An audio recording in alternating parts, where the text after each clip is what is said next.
Chapter 1. Let's Go to the Cinema. Today, it is possible to buy or hire a video and watch a film at home. But millions of people all over the world still prefer to go to their town or city cinema for a night out. And before television arrived in people's homes, a visit to the cinema was something really special to look forward to. The golden age of filmmaking and going to the cinema was between about 1930 and 1950. Film stars seemed like kings and queens. Cinemas were picture palaces, where for the price of a ticket, you could enter into a magical world where anything and everything was possible. In 1946, 1,650,000,000 cinema tickets were sold in Great Britain. That's 33 tickets for every man, woman, and child in the country. And in the year 1939, the year when audiences first saw Gone with the Wind, 30,000 people were employed by the big film studios in Hollywood. They made 400 films every year. Americans called the moving pictures the movies, and 50 million of them went to the cinema every week. They wanted to see the magic of the movies. But how did it all begin?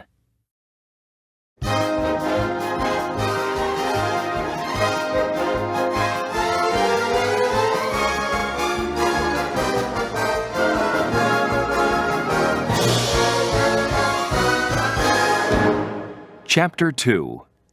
In the Beginning. The first moving pictures were simple shadow shows, or shadow plays. Then came the magic lanterns, which projected painted glass slides onto a screen.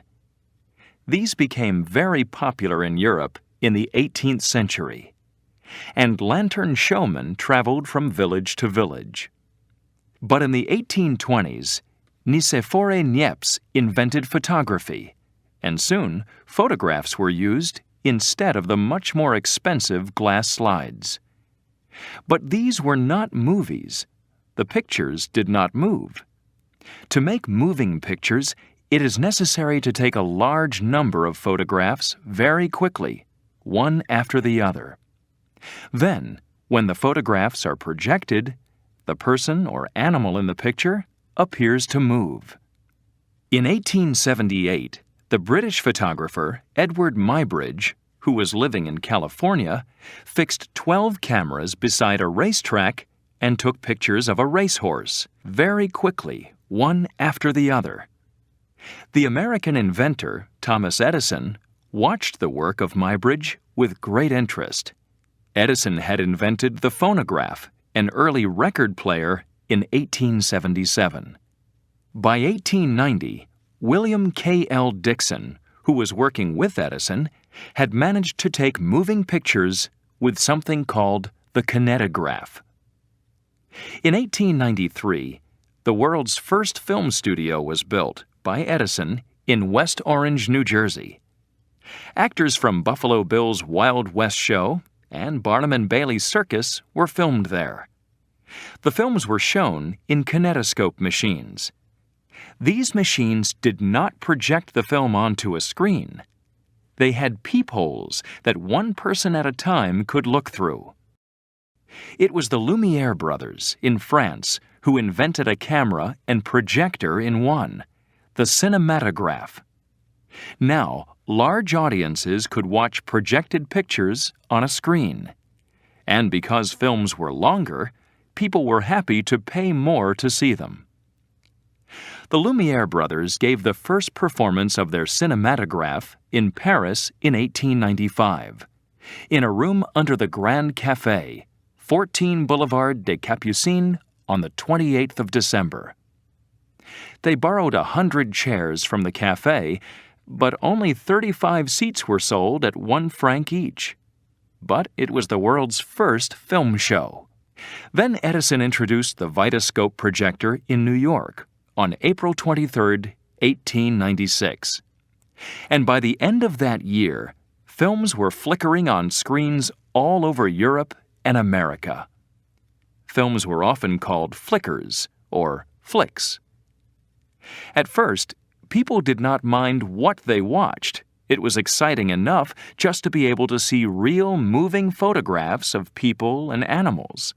But slowly, films with stories began to appear, and the Frenchman Georges Méliès began to use clever photography to make strange things happen.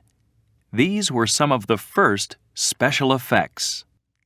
Film fact: there was a bad accident in May 1897. A cinematograph show was part of the Great Charity Bazaar in Paris. But the projectionist was careless, and the film caught fire. This started an even bigger fire, and 140 people died. Many of them were very rich and important people.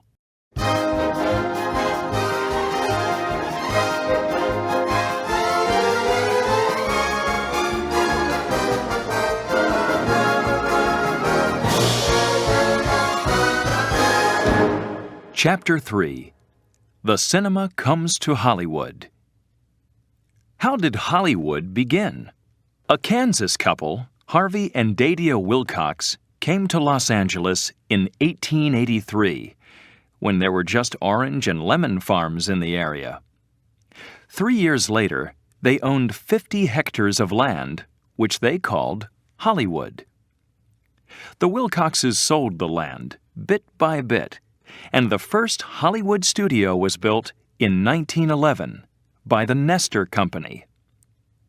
The American filmmakers came to California because the weather was good, and because the Californian workers were cheap to employ. In 1913, Cecil B. DeMille came to Hollywood and started what became known as Paramount Studios. Universal Studios started about the same time. The Fox Company, 2 years later, joining with 20th Century Pictures in 1935, United Artists in 1919, and Warner Brothers, MGM, and Columbia in the early 1920s. If you wanted to get into the movies, Hollywood was the place to go. The first films were silent. The words of the actors appeared on cards, which were shown every 20 seconds or so. Suitable music was played during the film by an orchestra or by one person on a piano. Edwin S. Porter was the filmmaker who introduced film editing, cutting the film and putting it back together again with the shots in a different order. This made the films more exciting to watch. His film The Great Train Robbery, 1903, is a good example of this. Until 1910, audiences did not know the names of their favorite actors and actresses. Actresses were given names like the Biograph Girl or the Vitagraph Girl, or were not named at all. Carl Laemmle, chief of Independent Motion Pictures, which later became Universal Studios, was the first to name a star when he employed Florence Lawrence. By 1913, every studio was naming its actors and actresses.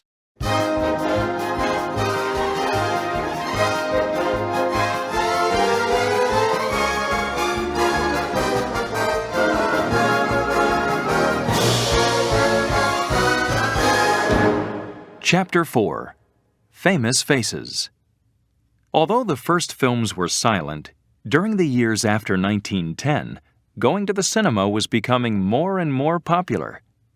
Charlie Chaplin and Buster Keaton were busy making audiences laugh. Rudolph Valentino, an Italian actor, became the great lover of the silent screen. And millions of women sent him love letters after films like The Four Horsemen of the Apocalypse and The Sheik, both 1921. Sadly, he died in 1926 when he was only 31. Douglas Fairbanks was the star of some of the best adventure films, and audiences loved the beautiful Clara Bow. One very famous silent film was The Birth of a Nation, directed by D.W. Griffith. It was first shown in 1915 and was almost 3 hours long. It was about the American Civil War, and a lot of people who had never been inside a cinema before came to see this film. The first serial, a film shown a bit at a time, usually one bit or episode each week, arrived in 1912. Audiences rushed back each week to see the next episode. A favorite serial was The Perils of Pauline, 1914, starring Pearl White. Pearl had to fight Indians in one episode, was pushed off the Rocky Mountains in another, and was blown up at sea in another. But she always seemed to escape for another exciting day. Film fact: by 1916, Mary Pickford and Charlie Chaplin were each earning $10,000 a year. By 1918, both had contracts for more than $1 million a year.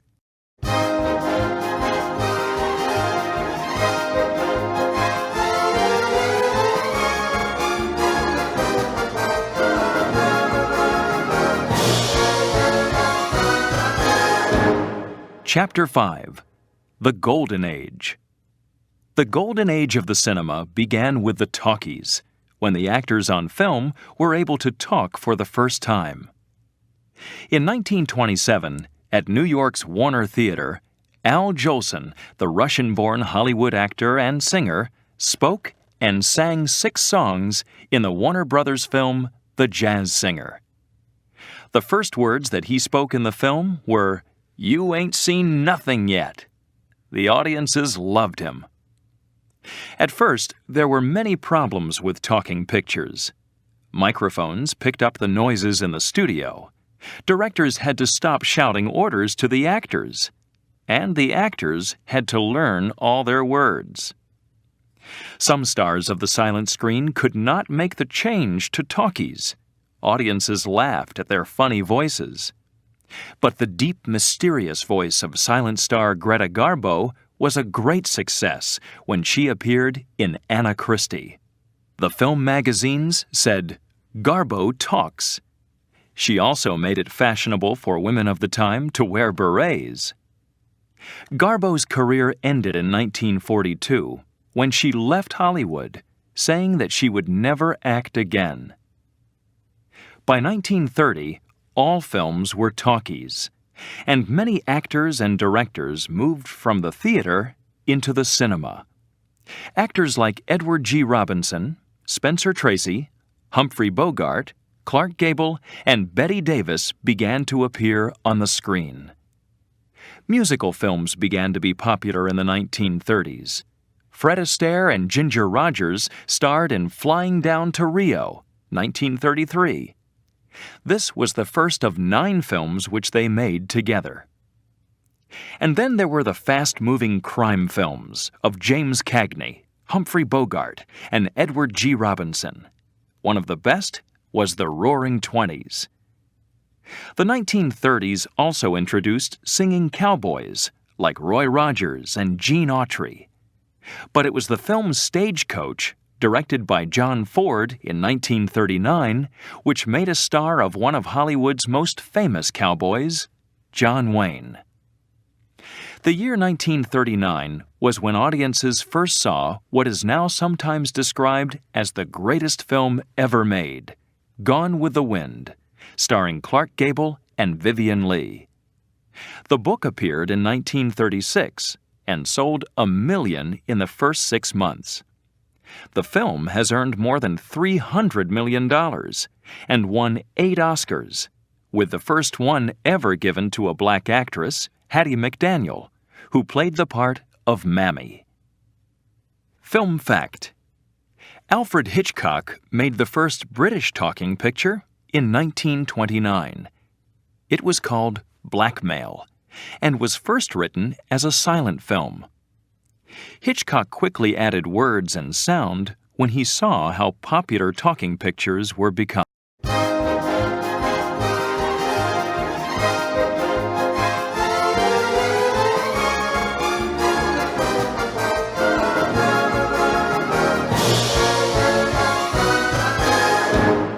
Chapter 6. The Star System. In 1932, Technicolor introduced a camera which could produce natural colors for the films that were shown in the cinemas. Filming in Technicolor was expensive, but soon every kind of movie could be seen for the first time in glorious Technicolor. The golden age of the cinema continued through most of the 1940s. Audiences filled the picture palaces in their towns, enjoying exciting films like Citizen Kane, Casablanca, and Double Indemnity, and musicals like Meet Me in St. Louis and Easter Parade. During the Second World War, many people went to the cinema for another reason as well. They could see the main film, but they could also see newsreels, films of the week's news with all the latest film and information about the war. At this time, actors worked for just one company. This was known as the Star System. MGM Studios told everyone that it had more stars than there are in heaven working for them. Stars like Judy Garland, Mickey Rooney, Jean Harlow, Spencer Tracy, Clark Gable, and Joan Crawford. Studios often chose or wrote stories especially for their big stars. And sometimes a director would be brought in from another studio to do a film because that star liked him or worked well with him. Or a cameraman would be brought in because he knew how to make the star look his or her best on screen. The Academy Awards are given every year by the U.S. Academy of Motion Picture Arts and Sciences.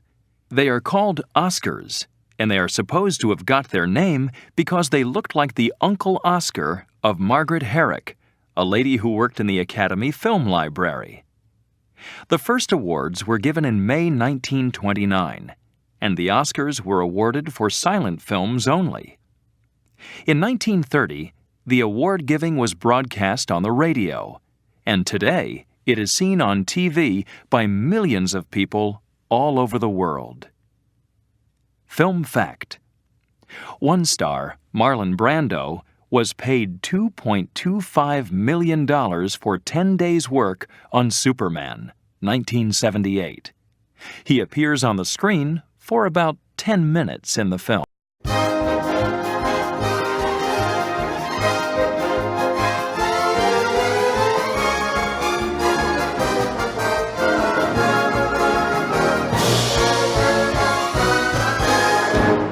Chapter 7. Bigger and Better. In the 1950s, people stopped going to the cinema 2 or 3 times a week and stayed at home to watch TV instead. The cinema queues got shorter, and the film companies realized that they had to fight back. They tried to do this by making films that looked as different as possible from TV. TV in the 1950s was in black and white, and the pictures were shown on very small screens. So the cinema produced CinemaScope, which made it possible to show films on a much wider screen than ever before, and of course, in color. And big screens meant big films that looked good on a wide screen. Films like The Robe, 1953, and Ben-Hur, 1959. Then came 3D, where the pictures seemed to jump off the screen at the audience. Warner Brothers had a success with House of Wax in 1953, and there were nearly 20 more 3D films shown in cinemas that year. Alfred Hitchcock's Dial M for Murder, 1954, was popular. But the people in the audience had to wear special colored glasses to see the effects of 3D, and they soon became bored with having to do this. And so the studios stopped making 3D films. Cinerama films were popular for a short time, but it needed 3 projectors and a bigger screen again to show them. People had to move their heads from side to side to see what was happening at both ends of the screen. But Cinerama films were very expensive to make, and it was difficult to put the very big screens into most cinemas. The studios continued their fight with TV, but television was becoming more and more popular. Then, in 1955, RKO Studios needed money quickly to stay alive, and they sold their films to television. Other studios soon began to do the same, and old films became popular on TV. But although the golden age of the cinema was finished, films continued to be made, and there were some big successes, like the James Bond films From Russia with Love, 1963, and Goldfinger, 1964. There were popular family films starring Julie Andrews, Mary Poppins, 1965, and The Sound of Music, 1965. Then the 1970s brought The Godfather, 1972, Jaws, 1975, Star Wars, 1977, and Superman, 1979. In the 1980s, young people hurried to see E.T. the Extraterrestrial, 1982, Ghostbusters, 1984, Back to the Future, 1985, and Batman, 1989. And in the 1990s came Steven Spielberg's Jurassic Park, 1993, with its wonderful special effects and exciting story. You can see the video of Jurassic Park at home on your own television, but the special effects are much more frightening on a big screen in a dark city.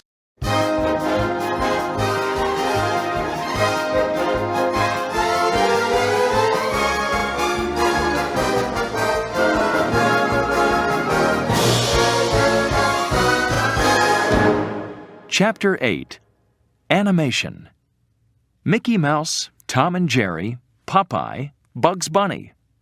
All these famous cartoon characters began their lives as simple pictures on paper.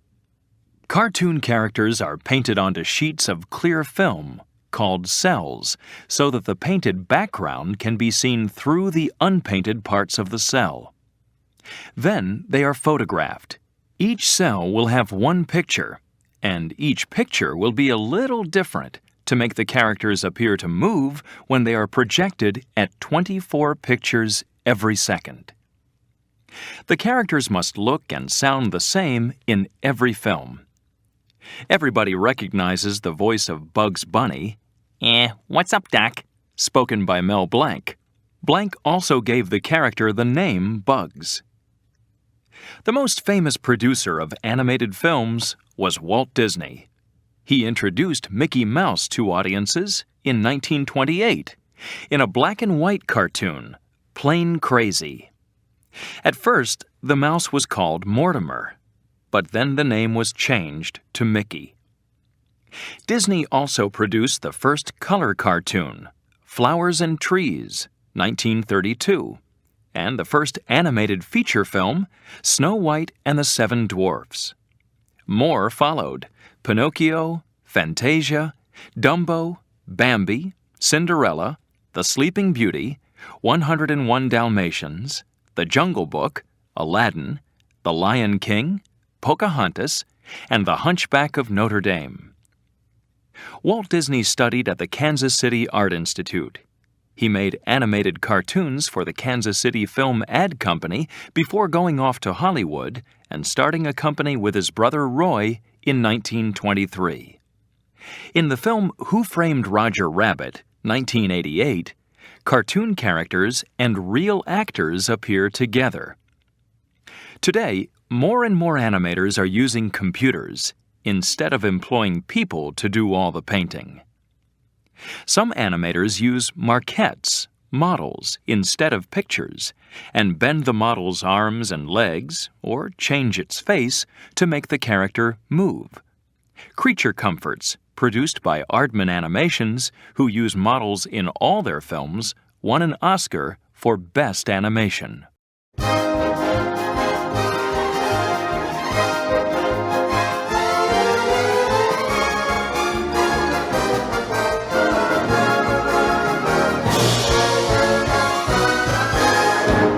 Chapter 9. Behind the Camera. A lot of people are needed to make a film, as well as the actors and actresses. They are all the other people whose names appear at the beginning or end of a film. Some of them have strange-sounding jobs, like best boy or key grip. Let's look at just some of them. Producer, the person who chooses which film to make, who gets the money needed to make it, and who takes care of all the business problems. Director, the person who decides how to shoot or film each scene, and who controls all the actors and other people who are helping to make the film. The director is the one who shouts, "Action!" when he or she is ready. One piece of film which is filmed without stopping the camera is called a take. Screenwriter, the person who writes the screenplay or script of a film. Sometimes many screenwriters are employed before a director is happy with a screenplay. And when a book is made into a film, it is not usually the writer of the book who writes the screenplay. A screenwriter is usually given this job. Editor, the person who cuts and then puts together the film after the filming has finished and makes it into the final movie. Set designer, the person who arranges the furniture and scenery needed in the film. The designer often plans by making models of the scenery before working on the final set. Wardrobe designer, the person who designs or chooses the clothes that the actors wear in the film. These are often got from special companies who keep every kind of film and theater clothes that you can think of. Gaffer, the lights and lighting chief in the studio. Best boy, the gaffer's assistant.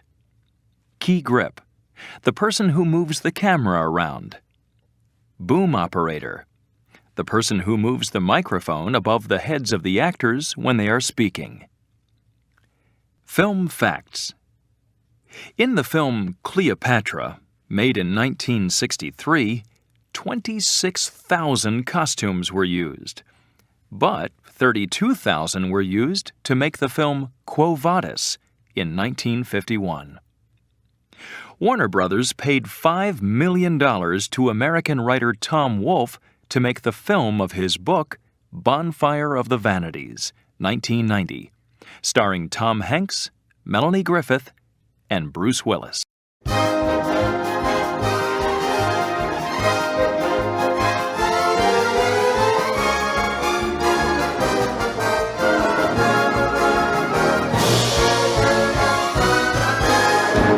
Chapter 10.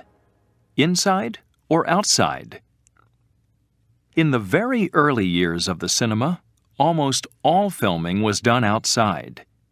Today, filming is done on location when it is impossible to build a real city or a mountain or something inside the studio. Also, some directors prefer to film on location. It is then that the cameras go out into the real world.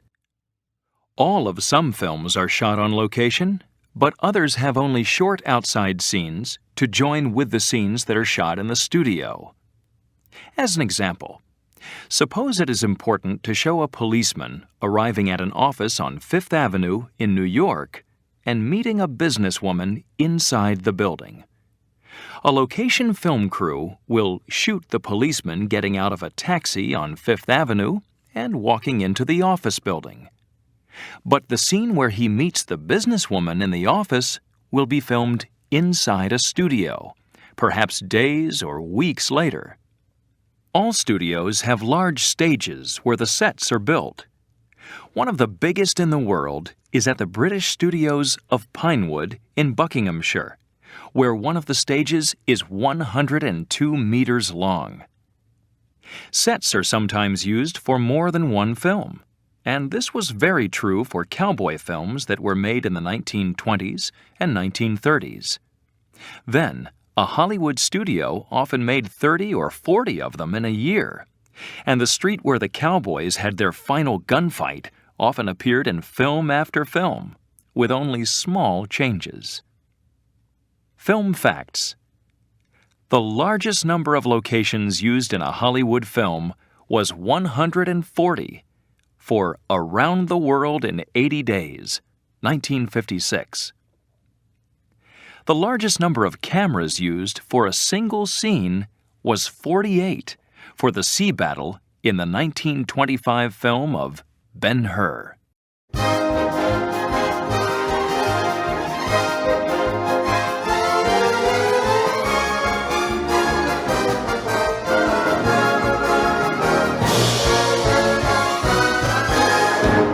Chapter 11. Special Effects. Special effects are used when it is too difficult, too dangerous, or too expensive to do something in the usual way. They are used to make the audience think that they are seeing something, which they really are not. For example, small models of towns or buildings are very useful. In films, when you see a house catch fire, a plane crash, or a bomb blow up a ship, you are probably watching a model house, plane, and ship. But you do not realize this when you see it on the film. The big dinosaurs in the film Jurassic Park, 1993, were not real, of course. Lots of models were made of each of them. Today, computers are used more and more in special effects, making the impossible seem possible. The first special effect happened in the film The Execution of Mary, Queen of Scots, which was made in the Edison Studios in 1895. The audience appear to see Queen Mary's head being cut off, but the director stopped the camera and changed the actress for a dummy, whose head was cut off in the next shot.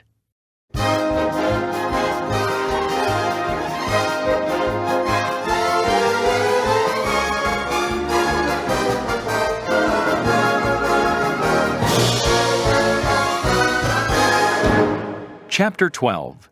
Stunts and Makeup. Stuntmen and stuntwomen are used when something is too difficult or too dangerous for the actor to do. Every stunt is carefully planned before filming and must be as safe as possible. They wear the same clothes and makeup as the star and are usually filmed so that their faces are not seen clearly. They wear special clothes that will not catch fire if they are to be filmed in a burning building, although often there is more smoke than fire, and the fire is carefully controlled. Stuntmen often wear padding under their clothes so that they do not hurt themselves when they fall from something, like a horse or a moving car. Guns are not real guns, and knives are usually made of rubber, so that they will bend when somebody is hit. Stuntmen who fall from buildings will fall onto something soft, which you won't see in the final film, of course. The important thing is that it looks real. Some stars do their own stunts, although film companies would prefer that they didn't. The director doesn't want his star to get hurt. It's too expensive for the film. Mel Gibson did all his own stunts in Mad Max Beyond Thunderdome, 1985. The makeup artist can change a nice-looking actor into something very frightening, or a beautiful young actress into an old woman. It took 8.5 hours each day to change the actress Francesca Annis into a 100-year-old woman in the 1982 film Krull. Rubber masks are made for the actor to wear when it is necessary to make very big changes to their face. Wigs, beards, mustaches, false eyelashes, all these things help to make a character. It is even possible to make a man look like a woman.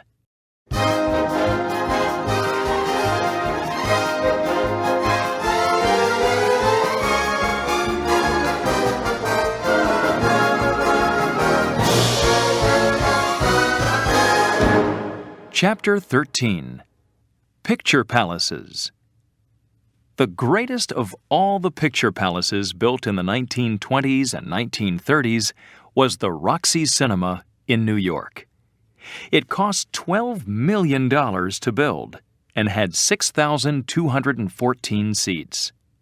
300 people worked at the cinema, with 16 projectionists and 110 musicians. It also had 100 singers and a group of dancers to keep the audience happy, and its own hospital. The Roxy opened in March 1927 and closed in March 1960. Most of the cinemas in the big cities seemed like palaces to the film-goer. Inside were comfortable seats, thick carpets, and colored lights. There was often a restaurant and sometimes a dance floor, too. Some American cinemas had creches where mothers could leave their babies while they went to watch the film. A man or woman played a cinema organ while audiences waited for the film to begin. The organ came up out of the floor as the music started. Film fact: the drive-in cinema became popular in the early 1950s in America, very popular with young people. More than 4,000 drive-ins opened between 1948 and 1956.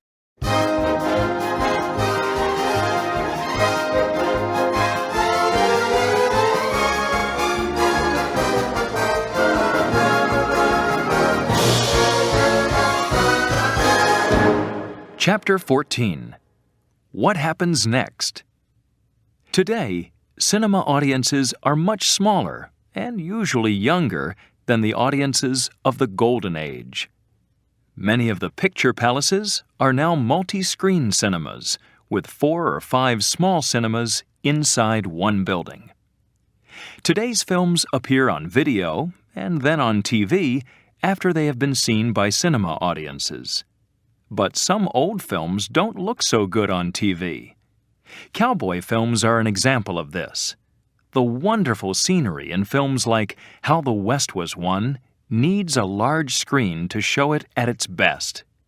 Television can't do it. For many people, the cinema is still the only place to watch a film.